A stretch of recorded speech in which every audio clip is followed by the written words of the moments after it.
Paula, the screen is all yours. Thank you. I hope you can all see my presentation.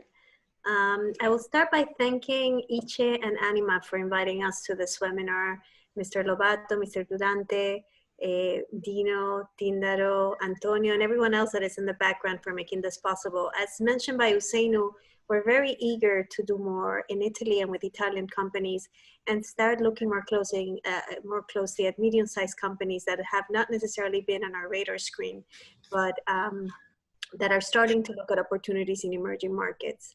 So as you know from the program, my colleagues Guida Agostinelli and Esra Di Queril Mas will be speaking right after me about opportunities in renewable energy as well as agribusiness. So if you allow me, I'll make a quick presentation. I'll try to be quick because Tindaro has already mentioned some part of the overview about who we are and what we do, but most importantly of what we do with Western European companies and specifically with Italian companies.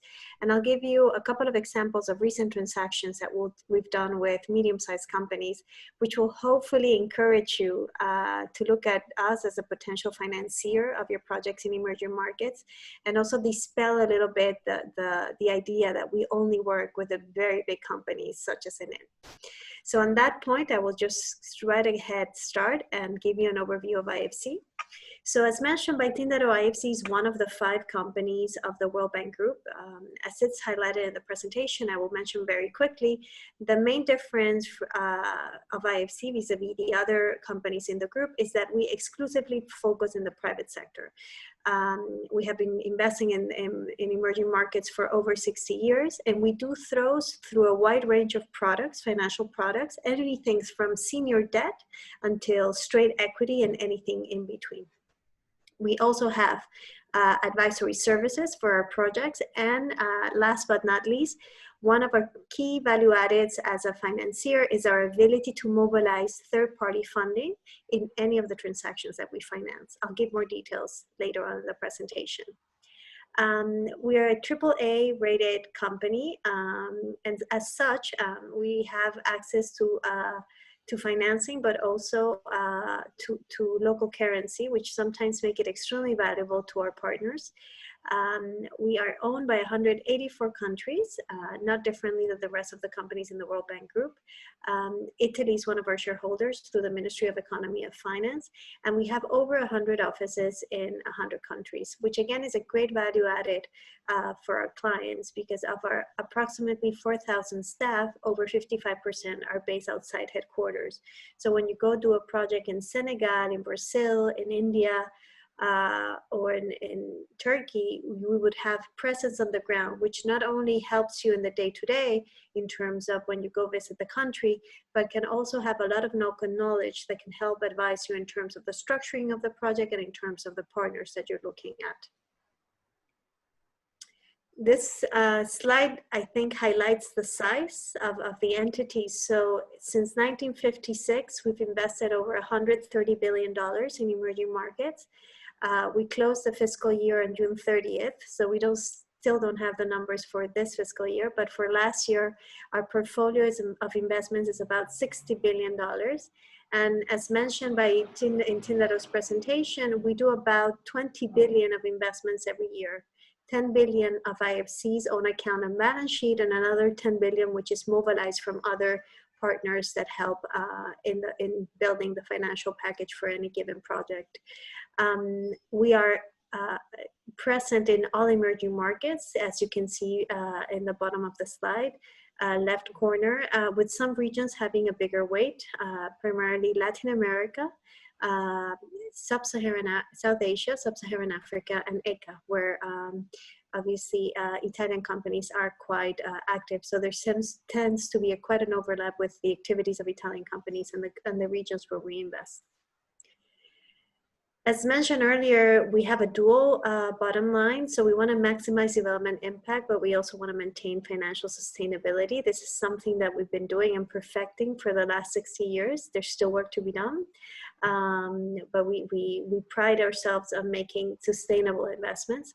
And trying to achieve this, we have identified focus regions, focus industries, and focus challenges. And I think what of all these challenges, 9 challenges that are presented in the slide, the ones that would be more relevant to the audience today is probably agribusiness and climate finance, but probably all the focus regions as well. So what do we do and how do we do it? So we have 4 focus industries, which it's in the industries where we make investments. The first one is manufacturing, agribusiness, and services. The second one is investments in financial institutions, infrastructure and natural resources, which includes power and energy, and renewable energy, of course, and what we call disruptive technologies and funds, which also includes venture capital investment. How do we finance those 4 industries? With 3 main products. The first one is direct investment, which, as I mentioned earlier, is competitive long-term financing in any potential form, from anything from a senior loan to straight equity, but also going into trade and supply chain finance, syndications, derivatives, structured finance, and even blended finance for those projects that merit a part of blended finance to make it bankable. We also have advice where we partner and take advantage of being part of the World Bank Group. And as you probably see in the logo, we have a big focus on creating markets. So what we're trying to do is unlock investment opportunities and create new markets and opportunities for the companies that are looking to invest. You might have heard, and Guido will mention this later on his presentation, for instance, the Scaling Solar project in Africa, which was basically working closely with a number of governments in the continent to trying to unlock a series of projects, a portfolio of projects that would help promote renewable energies, and in this case, in particular, solar energy in a sustainable way from a financing perspective, but also giving access to electricity to a population that is in need. And last but not least, we also have the IFC Asset Management Company, which is part of the IFC, and basically it acts as a general partner, which manages a number of private equity funds that co-invest in equity with IFC. As of the end of last year, it was managing approximately $10 billion, from which 2.3 billion were from IFC and the remaining from external third parties. So why is IFC's presence in Western Europe so important? I went too quickly on the slide.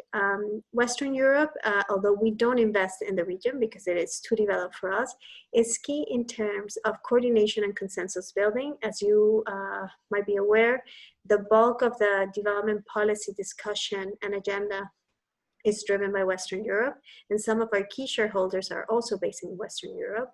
Therefore, it's very important to have a presence here. But secondly, it is key in terms of business development and client relationship management. If we go to the next slide, you will see that as of June 30th last year,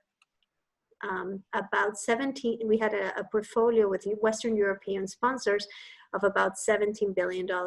If you recall earlier, I mentioned that the whole portfolio of IFC for the same time period was about 58 billion, which means that approximately 30% of our existing business is with Western European companies investing in emerging markets. These vary in regions and in industries. Financial institutions in the financial sector has a big weight. In Italy, we work very closely, for instance, with Unicredit and Intesa Sanpaolo. But also what should be interesting to you, you see that infrastructure, which includes power and energy, and also manufacturing, agribusiness, and services, are almost 50% of our business. And in terms of our coverage in the different emerging markets, it's very well diversified, but again, with a clear weight for Europe and Central Asia and Latin America and the Caribbean, which represent about 50%. In Italy, we have a portfolio of about $1 billion, very sensitive, about $1 billion as of December of last year. And you see that about 50% is with financial institutions, primarily with the subsidiaries of Intesa Sanpaolo and Unicredit in ECA, but also in Egypt. But the remaining portfolio is infrastructure, power, natural resources, and manufacturing, agribusiness, and services. Clearly, what we see is that in our work with Italian sponsors or Italian companies, 45% of the business is in ECA, but also another 28% or 30% in the Middle East and North Africa. followed by Latin America.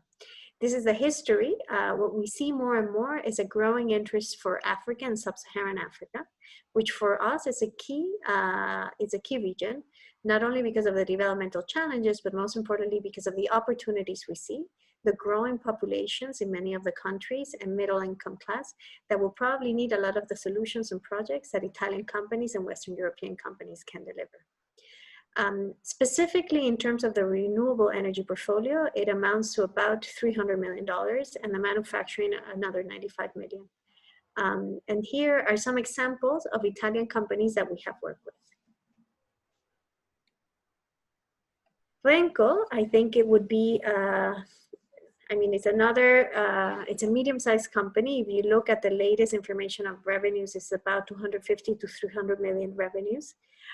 We closed a transaction with them in 2019. And I think this transaction is quite important to highlight because it's an opportunity to help a medium-sized company that has a very good expertise and know-how do a project in Armenia, which is not an easy country, in partnership with Siemens, who also came in and with whom we have an active dialogue, and at the end be able to deliver a project cost of approximately $280 million, so not a small project, in a country that during the same period had a change of government, as many of you might know, and where IFC was able not only to provide a financing package, but also the help to weather the storm during this transition of the government and to give the new government comfort that because we were in and we had done our proper due diligence, the project was not only well structured, but it had been awarded correctly by the government to Renco.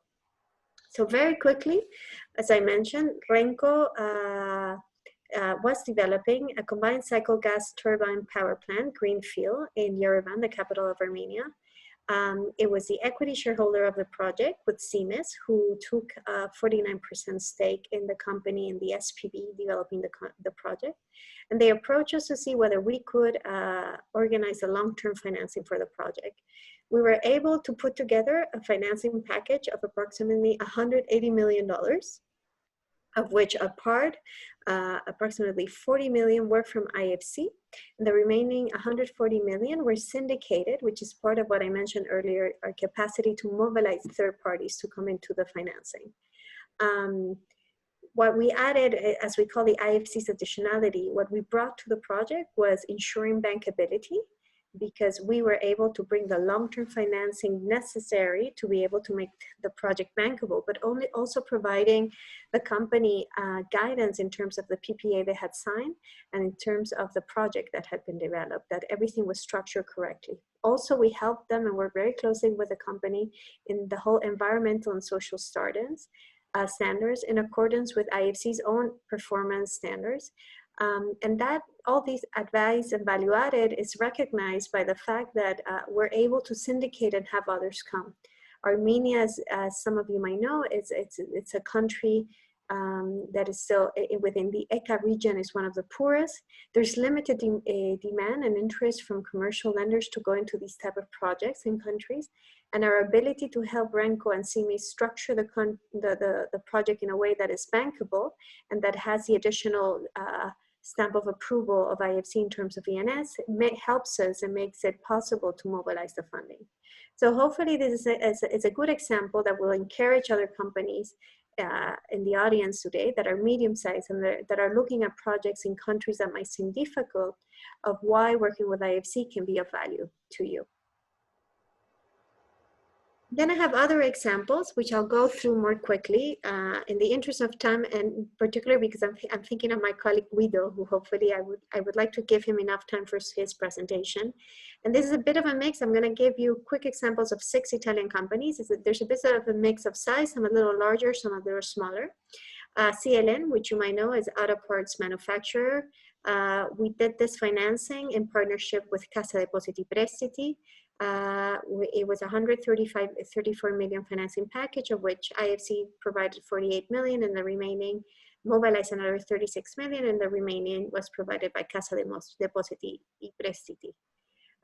We also did a transaction with MAPE in Egypt. This is much smaller. It's a 50 million senior loan. And I think what is interesting to highlight here, and I mentioned this earlier in the presentation, is that 10 million of the loan was in local currency. This is very important for many of the projects you're looking at investing in. Local currency risk is there, obviously.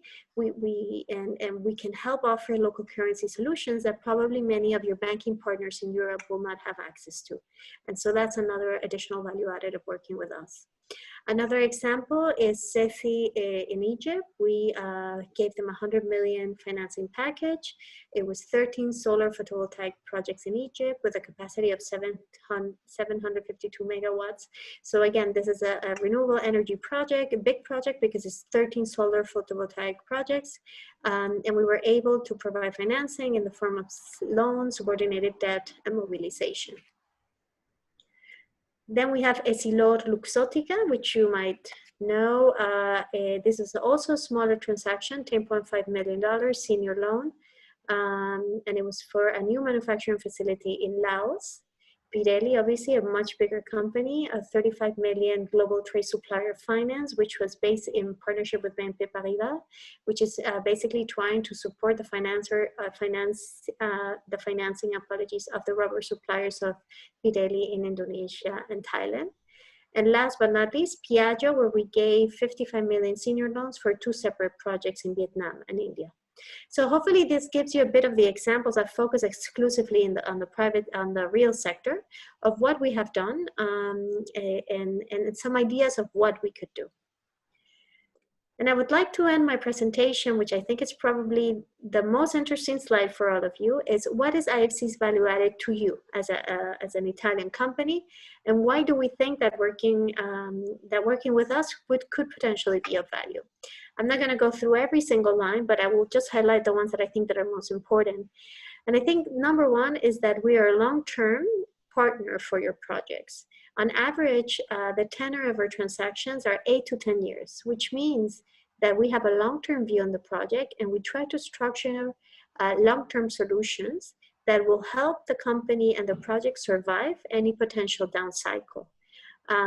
We offer fixed and floating rates and local currencies, again, a key part of the business, especially when you're looking at emerging markets and you don't want to be running the local currency risk. And our maturities, as I mentioned, on average is 8 to 10 years, but we can go 15, 18, I've seen recently up to 20-year maturities. So for long infrastructure projects, this is key. Another thing to say is that we take a bespoke approach per each transaction. So we don't have a standard product that we just try to accommodate to all the deals, but we will try to do a complement of a mix of different products, tenors, currencies, whatever is needed to make the project bankable. A second point that is very important is a country risk mitigation. I mentioned at the beginning of the presentation that we're owned by 184 countries, and why this is relevant.